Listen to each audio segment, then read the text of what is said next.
Well, and not my quite final official action, I will report out some of the wonderful things we've accomplished this year, and I'd like to recognize a few people as well. Let's see, here we go. Well, I don't know how many times we can drive this home. I know many of you all have seen it. You're probably getting sick of seeing it, but until it becomes part of your ingrained language and part of who you are and how you think of yourself, not only now but in the future, I think we got to keep repeating it. It's very important that we understand that it wasn't us, the leadership of this organization, that created this. This was the specialists in our field coming together over many months, providing thousands of points of data, telling us what kept them up at night, what got them excited, what they hoped for and what they dreamed about, and what they thought our specialty could be and what each of them could be as they faced the changes in healthcare. And with that, we brought together a summit of 50 specialists in the field, spanning every variety and diversity of our specialty, in order to create this vision for the specialty, not the vision for the organization, but for the specialty of physical medicine rehabilitation. So physiatrists are the essential medical experts in value-based evaluation, diagnosis, and management of neuromusculoskeletal and disabling conditions. We are the indispensable leaders in directing rehabilitation and recovery and in preventing injury and disease. And we are vital in optimizing outcomes and function early and throughout the continuum of care. It's important that we remember all of these pieces, not only that we're essential, indispensable, and vital, but each of these pieces really adds to what we are going to do in order to make sure that we reach these in the years to come. So this past year and a half has been what we call Visioning PM&R Bold. The purpose of Visioning PM&R Bold is to develop a unified vision for the specialty. And I hope if you felt anything in the last 4 days is you feel more unified with your fellow physiatrist. I think we've had an energy at this meeting that has been phenomenal. I think we've had an excitement around all of the educational opportunities and the events, including last night's presidential reception. And I think it makes us all feel closer to each other and to what we do. So what we want to do going forward is advancing PM&R Bold. And the purpose of advancing PM&R Bold is to transform the specialty in alignment with the new vision. So what does that mean? It means that after the specialty created a vision for ourselves, the Academy looked at that vision and we decided whether we agreed with it or not, and we decided to adopt it. And in adopting it, we then changed our mission, the mission of your primary care specialty, in order to align with the vision of the specialty and to help transform healthcare by using this vision as our own. So where are we in that timeline? Well, as you can see, we started this back in 16-17. We've developed a vision. We've adopted a strategic plan, which we're now putting into place.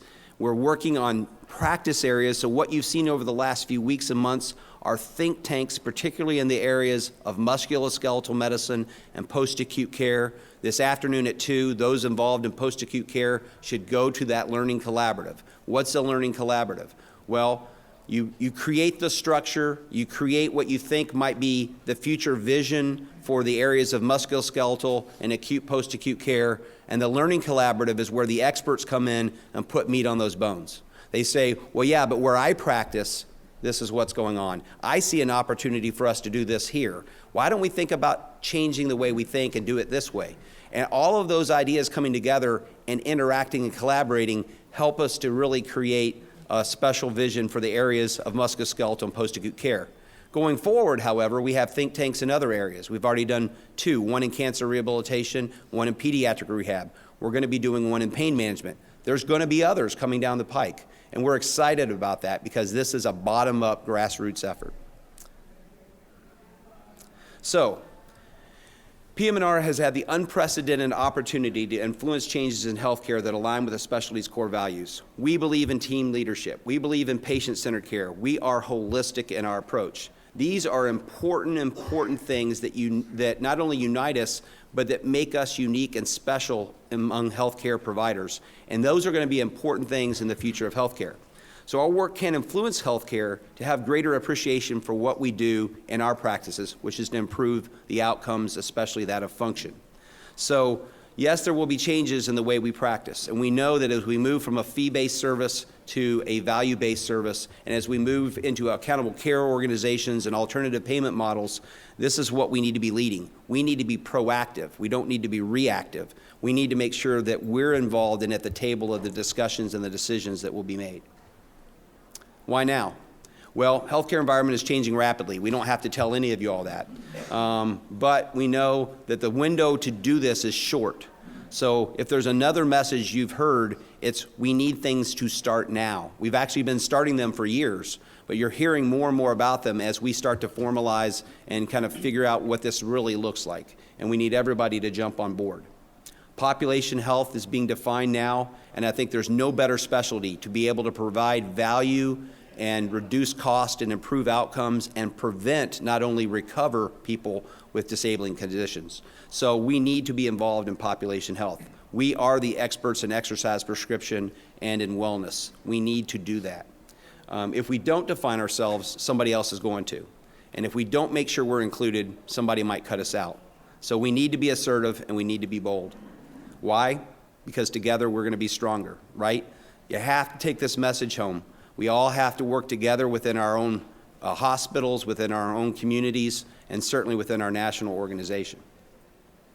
So we need everyone in our primary special to pull in the same direction. You heard Lou Holtz talk about the tug of war between the offense and the defense, and they didn't get anywhere, right? Because they were both pulling so hard. We need to stop pulling against each other. We need to stop thinking of ourselves just as subspecialists, but we're physiatrists first. We need to think about the tie that binds us, which is function. We're all working to improve outcomes and function and quality of life in our patients. We were having a discussion today with one of our industry sponsors, and she brought up a wonderful point, which is, yeah, we don't have an organ system. Our organ system is the whole body. It's the whole person, right? And I think that's a pretty special message. So our academy is offering new opportunities for stronger member engagement. And this is something, again, that you're hearing for the first time at this meeting, but we're going to keep repeating this because it takes a while to get some of these concepts. But as you as interested members and you as leaders of our field, we need you to be actively engaged in the academy and in these efforts. We're developing these new membership communities. What does that mean? They're not like the old SIGs, but they got the feeling and the excitement of the old SIGs, right? What we want is we want each of you to organically develop self-identified groups, whether it's stroke rehab, whether it's VA physicians, whether it's African American physicians, whether it's women in physiatry, whether it's rural physicians. Get excited. Get around people who have a same mindset, a similar level of interest, and build these membership communities that will ignite the specialty and get you excited and engaged about not only being a physiatrist, but being part of the American Academy of PM&R. So you're going to have the opportunity over the next few weeks to start to develop these. And we're going to send out emails. So when you see an email from the Academy, don't just toss it. Read it, because it's going to be important, because as the leaders in the field, you're going to be able to start to develop these. And what we want is we don't know if there's going to be 10 or 100 of these. We don't really care. We want the more the better, because if it increases our engagement and our excitement, then that's what really makes the difference. And you're going to have opportunities about a grassroots level of excitement and activity within the organization that you're going to help to drive the field forward. So you've also heard a message about changing the culture of this organization. It's a great organization. There are great people in this organization. There are tremendous people in this room, not just the board members, but all of us. But we have to keep working on improving the culture, and we have to embrace our diversity, and we have to be more engaging and more inclusive of all of our members. So as we do that, and we've been doing it, some of it's been maybe a little silent, some of it's maybe been a little invisible, but I can tell you the young leadership of this organization who are on committees and who are leading committees and who are stepping up onto the board are a tremendous and very diverse group, and it's going to keep getting better, so that, as I said in my presidential address, it's not just what we do, it's who we are and how we act every day, so that eventually we don't have to use these words because they're just who we are as physiatry. So there are a number of things that we have to get done. We have to protect our data. You have to get involved in the registry. You're going to hear it from me even next year as past president. Why? I can tell you I feel very strongly about this, but if you don't share your data with your specialty, who's going to protect your data? Who's going to protect you when you have to start negotiating not only for salaries, but for your position within an accountable care organization, with what your impact is on managing spine care, musculoskeletal care, neuro rehab, skilled nursing facilities. Wherever you work, your data is going to be very important to you, and you need to make sure that it's well protected. We also know that because healthcare is changing and physiatry is changing, we have to have an impact on graduate medical education. And we love the fact that we're partnering with the AAP, with the American Board of PM&R, and with the ACGME's RRC and PM&R in order to make these changes come about. And so it's important that we understand what is the core knowledge of our field and what are the skill sets and knowledge going forward that people are going to have to be successful. And as I discussed earlier, we have these learning collaboratives.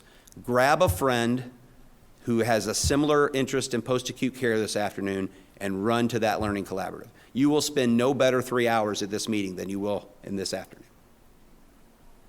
So these learning collaboratives will translate the vision of our vision into your practice. And over the next few years, what we hope to do is really give you resources that you can take back to your local setting and implement in a way to make these envisioned futures for musculoskeletal care and post-acute care into a reality. So, as mentioned, these are the areas that we're working on. We had a great day yesterday. I'd say we probably had, 100 people in the morning session, probably 60 or more in the afternoon session. We had 110 or 20 this morning in the post-acute session. I call that teeing it up. If anybody was in there, we basically teed it up so that this afternoon somebody can hit a nice long drive down the fairway and really get the game going. So please attend and encourage others that you know are interested in post-acute care to attend. As mentioned, we've got cancer, pediatric, and pain medicine all coming down the pike. And that the Learning Collaborative is still today from 2 to 5, so it's not too late, you can get involved. So one of the cool things that's going to happen, we've been very excited about the amount of activity going on in the Phys Forum. And if you don't look at your Phys Forum reports, do that. Once in a while you'll flip through there and say, oh, this is an interesting topic they're talking about. Certainly there was a lot of excitement around some things that were going on within the Academy over the last year. Maintenance of certification was certainly not among the least of them. But it's those things that you're passionate about that are going to get you engaged. And we want to use Phys Forum as the mechanism by which membership communities will engage within themselves and between membership communities to try to find similar types of projects that they can work on together. So, I think it's important to understand that over the next few years, our assembly is going to continue to evolve.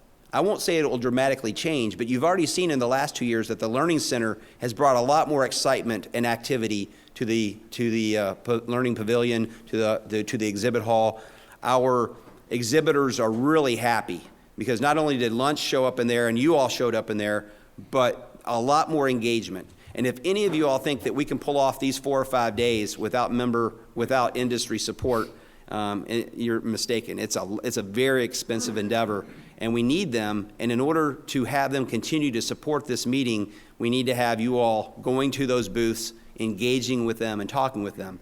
For those who've been out in practice a while, we realize, industry's not a bad guy, but we've turned industry to at least the minds of a lot of our young physiatrists as we don't talk to them. We keep them at arm's length. They're not good. But the reality is they provide us a lot of education that we can't get in other ways. So I think if we engage with them appropriately and use them to our advantage, it can be a big help. So working together toward this vision. Why? We're stronger. It makes us stronger as individuals. It makes us stronger as a specialty. And it will make us stronger as a voice in the changing healthcare environment. So, all of this should be about patient care, right? All of this is about what you do every day. The reason we love what we do is it's that interaction with our patient.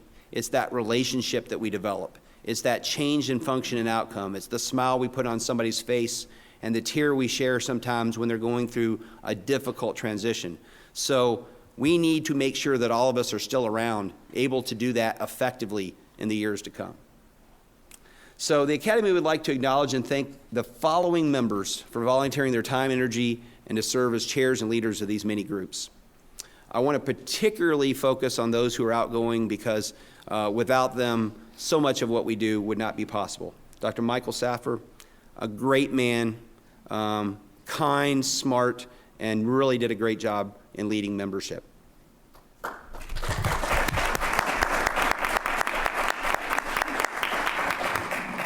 The next one you don't have to clap too much for because she's sticking around, but I love Michelle. So Michelle Gittler is stepping off as the chair of the awards committee. Thank you, Michelle. Dr. Steve Geringer stepping off as both past president and the chair of the nominating committee. And I can tell you what a great leader, what a great mentor. You love this organization, and this organization owes you a great debt of gratitude. Thank you, Steve.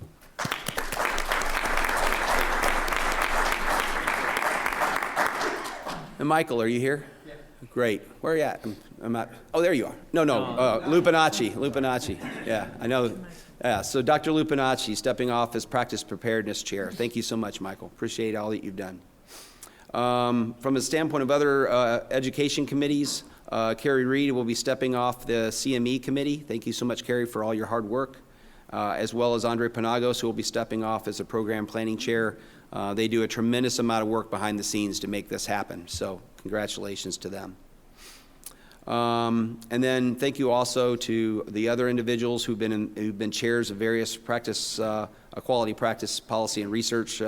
Without you, so much of what we do, the evidence base behind what we do, the changes in policy and legislation, the research that we're undertaking to support what we do in the field would not be possible. Here are some other QPPR committees.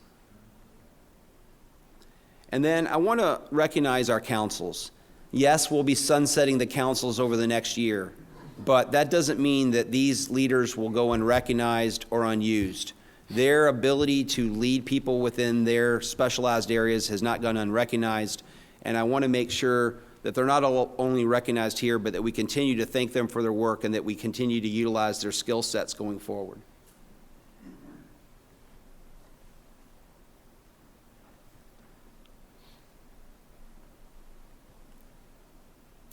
And I also want to take a moment to recognize our FIT officers, our physiatrists in training, our residents and our fellows. They're really the energy. If anybody was in the karaoke, other than Wisocki, anybody saw Wisocki was incredible, but man, the residents and fellows, they took over that place and it was rocking last night. So they're our lifeblood, right? I'm 53 now, and I know, I don't quite have the energy I had at 33 or even 43, but my gosh, it was a lot of fun last night. They invigorated me, and I think that they continue to invigorate this specialty.